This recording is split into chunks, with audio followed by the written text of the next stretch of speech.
Hello, everybody. Welcome to this week's episode of the Disruptive Franchise Podcast. I am joined today by wonderful guest Mairi from Boogie Beats Music and Movement. Hi, Mairi. Hello, thanks for having me on your podcast. Pleasure. Thanks for coming along. Now, Mairi, you were a finalist in the 2025 Disruptive Franchise Awards for Franchisee of the Year. So tell us a little bit about yourself, your franchise, and how you got there. Absolutely. So I came on board to Boogie Beat Music and Movement from a teaching career. So I was a primary school teacher and I actually became really ill with long COVID. And it became really clear to me after being off for a year that I wasn't able to return to my normal job. And as many of children's activity providers could probably relate to, not having that identity of a teacher was really difficult. And I was searching for something that I could still do what I loved, which is working with children, working with families, but also support my recovery. And so that's how I came into Boogie Beat, because the Edinburgh franchise was just up for sale at the right time for me. And I took on the Edinburgh franchise and I added on 2 other areas nearer to where I live. So I've actually got quite a big franchise patch in terms of franchising. I think it's slightly different up in Scotland because there's less of a dense amount of people in one area. And that's how I came on board. So that was just at the end of 2022 as we went into 2023. And so this is my 4th year in the franchise. Amazing. Do you love it? I do love it. I absolutely love what Boogie Beat represents, bringing joy and imagination to children. I have built my business bigger than most of the Boogie Beat franchisees, and I'm still expanding, and I have no desire to stop. And, like anything with a business, there are elements of it that you don't enjoy, and there are elements that you really do. But luckily, I've built myself to that stage where I can deal with some of the things that I really don't enjoy, such as scheduling posts on social media.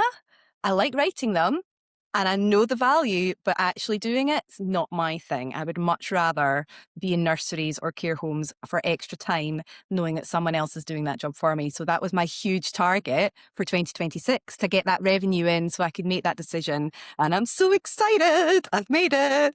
Amazing. That is the goal for a lot of franchisees, isn't it? To just not be doing everything yourself. So your story there, obviously you got hit with long COVID and I can imagine that was quite a recovery for you. What led you into choosing franchising? I can see how maybe going back to teaching wouldn't quite hit, but obviously taking on a franchise is quite a big step if you've never run a business before. So what led you to franchising? The thing with franchising is that you get given a ready-made package of how to run a business. I was so aware that for my recovery, I needed to keep doing something that I loved, because that's really important, right? And actually, you probably understand chronic fatigue and all of that sort of stuff as well. So I had to think, what can I do that's going to bring me joy? But I had 2 young children, 4 and 6. I could not start a business from scratch. My brain wasn't, I didn't have the time, the energy. And so the franchise is amazing in that way, because it gives you all the protocols, all the things to pick up and literally run with, that starting a business from scratch just doesn't. And you've got all that support. And, you've interviewed Hannah, our franchisor, before on your podcast.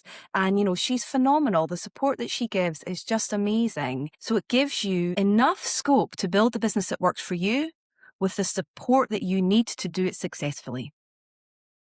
That, and we love Hannah as well. Actually, it was a really good episode that we had with her, and if you're listening and you haven't listened to that one, go back and listen to that one because it's brilliant.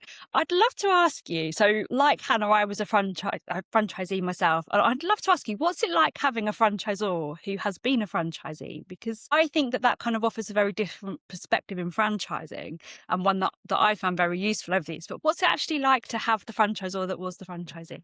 Yeah, I think it makes a big difference. And I think because she knows exactly what it's like to run that, she knows the pain points. She can relate to you, and she can put things in place. And Hannah actually started Boogie Beat the year before I came on board. So she was quite new to franchising, like being the franchisor.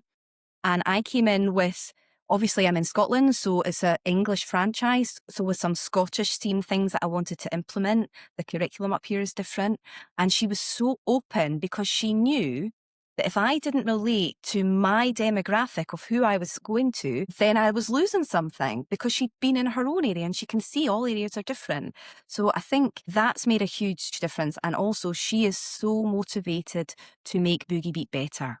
and she could see actually this is where we're falling short and this is what we need to do. And what she's implemented in those 4 years that she's been franchisor is phenomenal. Absolutely phenomenal, And I'm so pleased to be able to support her in that because I'm a team player. Love it. I love it. This leads us quite nicely into talking about the Disruptive Franchise Awards. So you were finalist last year for Franchisee of the Year. Tell us about the kind of thing that you put in that application to be nominated, because I think at this point in time, like, it's having judged the awards, having been a franchisee, like the Franchisee of the Year for me is quite an important category because of where I've come from. And I know how much has to go in to make it to finalists. So tell us a little bit about the kind of things that you were doing behind the scenes that kind of got you to that finalist position. Think it's being a supportive part of the team whilst you're running your own business, offering to write lots of blogs for Boogie Beat as a whole. I do sort of little videos on trainings. I'm always active in the Facebook group going, I tried this out. You could try this, or sharing sort of new ways to write letters or new ways to engage with nurseries. It's about that openness to share. And it's actually really interesting because that's something in teaching that I really hated. I hated how much teachers would create resources and not share them. And I just think that's making more work for everybody. At the end of the day, anybody's success within the business is your success too, because it helps to boost the whole thing. And I think it's that ethos. And also, in terms of Boogie Beat, we're quite a small franchise, really. I think we've got 14 or 15 franchisees. And in 2024, so my second year, I was up for 3 different awards. We were actually going to cross paths at the FSB Awards. Wow. And I think, for having been there a year and to have built my business to that extent and to have I won the Encouraging Women in Franchising Franchisee of the Year and the FSB, not just the regional, but the whole final, which was amazing. And then also the Boogie Beat Award for the year. I'm just looking because I've got it over here because I had to check. I think that, the sort of marketing that brought Boogie Beat as a whole, that's actually quite a big deal, for a franchisor. Absolutely. I mean, any national award is big. And I think it's really interesting to look at the awards. As I always say on this podcast, like, for me, marketing is all about marketing. So you enter awards because it's good marketing. And it doesn't just help your position as the franchisee, it helps the whole brand as the franchise. And like over the years, like as a Daisy First Aid franchisee, we won some huge awards. And it's then what you go and do with the aftermath of that award, I think that's actually quite important as well. Not just you as the franchisee, but obviously the whole franchise. FSB is a really interesting one. So I won the regional award for startup business. So it was actually for this business rather than my franchise business. And I was all set for Blackpool. That was where the final happened. And there was just a combination of things that meant that I just couldn't be there. There was a train strike as well. Train strike. I was in Bristol that day delivering a session for a franchise conference. I had to get from London to Bristol up to Blackpool during a train strike, and I nearly tried. And then I remembered that I was human, and actually I was going to probably get stuck in Preston where the train kind of divided, and I was just like, ugh. So I was really gutted to miss out. But the FSB Awards are huge. They're a huge national awards. Although interestingly, I've looked at this year and they've taken Franchise Business of the Year out. I thought that's really interesting. Maybe they're scared because we've got Disruptive Franchise Awards now. Well, that's it. Too much competition going on from you, Stacey. Obviously, I don't know that, but yeah, absolutely. I think it is an interesting one though, as a franchise business to win a non-franchise award. Obviously, the Franchisee of the Year is still a franchise award, but at a business awards rather than at a franchise awards, I think it's quite special to get that recognition. And very early-ish in my franchise journey, I won an award. It was the first ever Franchisee of the Year award at the Family Network Awards, which used to be called something else, but it was again the first year that they were called the Family Network Awards. And so it was the first ever Franchisee of the Year. Felt quite a lot of pressure entering that one, and to come away a winner in a situation where actually the judges weren't necessarily used to looking at what franchise businesses do. I found that really empowering. Yeah, definitely. What is it about awards? Obviously, you've said that you've won quite a few, you've entered quite a few. What is it that you enjoy about being nominated? I think When you're a business owner, you are so busy, just like running your business. And it's a really good way to stop and reflect on what you've actually done. And that's what I use it for. Some people maybe do that at the start of the year or the end of the financial year, but actually putting down in an awards application, these are the things that I've done and this is the impact. I mean, that means so much to me because it also helps me think, what are my next steps? And just take a minute to go, wow, look at what I've done. And regardless of if you make the finals or you win, that the value is in the process in doing that application. You have nothing to lose. I completely agree with you. I really do. I think a lot of people are put off by doing their own applications. But I always say, actually, most people that win awards have nominated themselves. Like it's like this secret that shouldn't be a secret, I think, always. So I'm very transparent about nominate yourself for this award. I think that's super important. Obviously, another thing that's important for us is disruption. How do you kind of approach that disruption? So you said there that you've got a very collaborative view, and I completely understand why from what you said about the teaching industry. But what makes it so important for you to be out there innovating and sharing that with your network, Mairi? Children are always changing, right? They're always changing, and the environments that they're in are always changing, and what they need from us changes. So, it's our professional duty to be looking at that and to be constantly evaluating and saying, how can we improve? And that's disruption, isn't it? Because we could very easily keep our eyes closed and just keep doing it. In Scotland, they've got a phrase called it's I been. It's I been. It's always been that way. Why change it? Another teaching phrase that I came across a lot that I really didn't like. And it's about being the best that we can be. And you can't be that unless you're disruptive, unless you go, well, why are we doing that? Let's do that better. How can we improve with that? And sometimes people don't like change, people don't like change, but it's essential for progress. It really is. I like that frame actually of like when you're working with children, the children change all the time as well. So actually to try and deliver things that have always been because they've always been, like, I find that really frustrating. It's like, well, there must be a better way. There must be a more efficient way to do things, which is always nice. So yeah, I get that. Completely get that. In terms of kind of the future for your business, you said there, like obviously you've made that area bigger and you're one of the bigger franchisees. What's your plan for the future in terms of Boogie Beats? I am in 2026 really focusing on the intergenerational side. This isn't a business decision because it is not where the money is, but it's definitely where the magic is. And now that I've kind of got that baseline that I need, I want to chase the magic some more. And the intergenerational stuff is you just cannot create it in any other way. I have two different ways I do that. So one is the nursery will come to the care home and we'll do it all together. And the other way is a community class. Parents or grandparents will book on and they'll come with their child. And I run both of them. They're both very successful. And I actually have got 3 more care homes on board this year already. Really keen to push that out into the community because there is so much value in those experiences. That's my big focus. I really like that.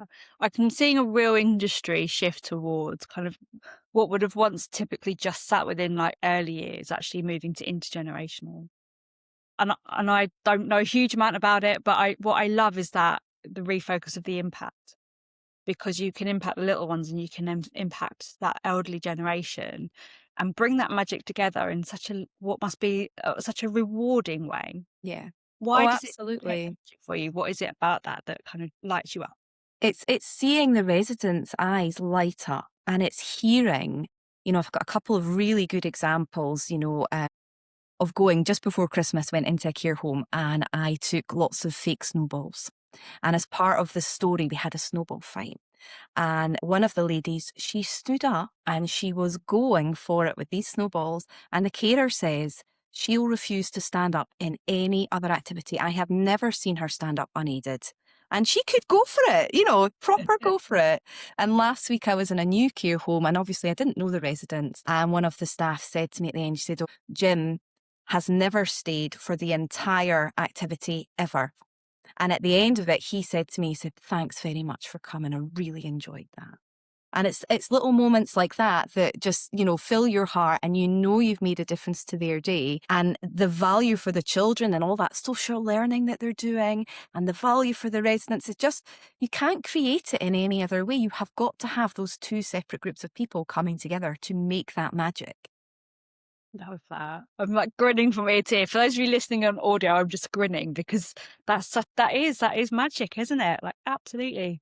Best Yes. impact. Love it. Mari, if there was anything you could do without fear of failure, what would it be?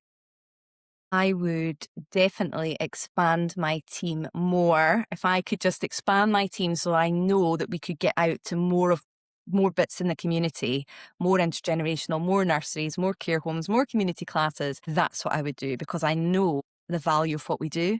I've had the feedback from multiple people, and it's just a case of being able to get out there and have the people in place. And you know yourself, I've got 3 staff just now, 3 class teachers just now. I had 4, and it's a really, really good job for the right people, but you've got to find those right people, which is tricky. That was going to lead me into another question, actually, of what is the hardest thing about being a franchisee? It might be that. No, I think it's just juggling what you need to do and what you have to do. And you know, I'm very honest. I was very open with Hannah from the start. I need to make X amount of money. I need to make that bottom line. Do you know? And that's not negotiable. I had to replace my teacher's wage and I had to do it really quickly. Which is probably why I'm so successful so quickly, because there wasn't a choice for me. But that's the hardest part, is balancing, like I'd said, you know, intergenerationals, it's where the magic is, but it's not necessarily where the money is. And just always finding that balance, having that team going. It is really tricky. I do think from my own experience that I get asked questions a lot when I'm interviewing potential franchisees, like, well, can I run it part-time along my job? And the answer is always yes, you can. And then the next question is, okay, how much can I earn from a franchise? And the answer for that generally in lifestyle franchising is, well, it depends, because you get out what you put in, and you have to take the onus on shaping that franchise business to what you want, to make sure that you go and earn the money that you want. For me, when I became a franchisee, I'd left quite a high paid job. And the focus for us was that we didn't, you know, I wanted to spend more time with my little one. So I didn't want to replace the whole of the income necessarily, but we still had bills that were dependent on me paying them. And I still needed, you know, to make X amount of money. And I think, you know, I think back to when I joined franchising, and I made my return on investment back very quickly, but it was because I was so driven in that I have to do this. And I think mindset plays a really big part of, like, if you kind of come in and you're dipping your toe in and you'll see how it goes, you can have results, but it's hard, versus coming in and being right, you know, it doesn't have to be, but all or nothing, I have to make this a success. I just find those are the kind of people that generally in franchising go really far, because there is no option B, there's no secret option C, there's no, well, I'll have to go and get a job. And I think that mentality is what drives the success, but is also very disruptive in itself, right? At the end of the day, it comes down to you. And some people find that really scary. Especially if you come for a job where you've got a manager or whatever, that's scary. I personally quite like that, because I know at the end of the day, it's me. It comes down to me. Yeah. Yeah, it's true, isn't it? You thrive or fail on your own input. I think that's very empowering for the right kind of person, and terrifying as well, Yeah. but in a good way, if you like positive pressure. Yeah, I did definitely, especially at the start, I'm much better with my sales conversations, but at the start, it wasn't something I was used to. And I used to be like, okay, put your big girl pants on, put your big girl pants. And I used to schedule it in. And like, once I've done this, then I can do this. Very much like with my children. When you've made that call, then you can have a cup of tea. Do you know, just because that's what I had to do to structure it, to make sure I did it. Because it'd be so easy to go, it's a bit tough. I don't want to do it, you know? And one of my nurseries, I called every single week for, I think, 9 or 10 weeks. And then I got in. And every time I say, I'll phone you next Tuesday, I'll phone you. And I did. And I followed through. And then I got in. And you know what? I not only got into their nursery, but there are 4 sister nurseries. So I go to all 5 of them. And those are the sorts of things I tell people when they first come in, like, make that call. And if you say you're going to call back, call them back when you said. Yeah, I love that. And a lot of people would have that fear of constantly calling back, but I actually, did. And every time I was like, put my big girl pants on, come on, you can do it. You know, but it was worth it in the long, because you've got to be consistent with sales and you've got to follow through on what you said you were going to do. And you're setting that target for yourself, aren't you? As well as the person on the other end of the phone. Absolutely. Yeah. It's the expectation. You set the expectation for them, you set the target for you. And what I really like about that as well, Mairi, is that you have to disconnect the feeling from the action.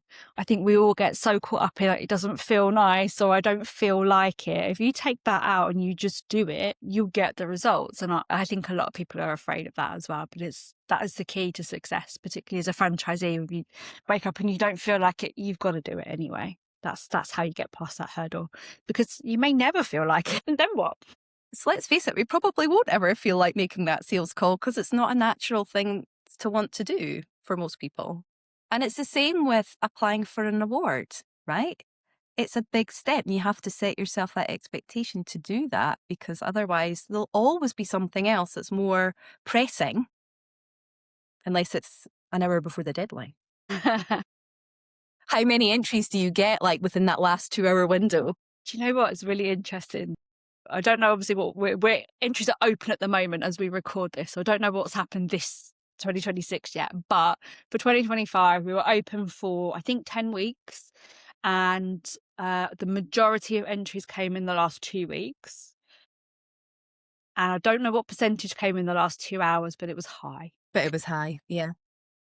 Yeah, the deadline dancers as such. Absolutely. Partly because I think you can really, if I'm saying enter the awards now and there's no real pressing urgency for them, you do it tomorrow. Like, you're busy, you put it off. But I think that people do need that positive pressure sometimes to actually pull the finger out and get it done. So I'll laugh again this year when the same thing happens. But fun. But, like the year that I was franchisee of the year, I got my entry in 30 minutes before the deadline. I was a proper deadline dancer. Did you? I'm any tighter than when it happened. So, because I wasn't going to enter. And then I, changed the course of history. I think when I entered for last year, for 2025, I think I was your first entry. Do you remember? Because it tried to charge me like £1 million. Yeah, that hasn't happened this year, thankfully. We've got the tech. It's fine. Yeah, no, you're quite right. Yeah, you are. Yeah, there you go. Not first this time. It's on my list. We need you in there. Yeah, amazing. Mairi, how can people get in touch with you if they're listening and they're like, I need to speak to her? If you just Google Boogie Beat Edinburgh, all my details will come up on my contact page on the Boogie Beat website. I also have a very active Instagram and Facebook page as well. Boogie Beat Edinburgh is where to go. Thank you so much for joining me this week. I've loved chatting with you. And hopefully we'll see you at the 2026 awards. Thank you so much, Stacey. Pleasure. Guys, we'll see you next week.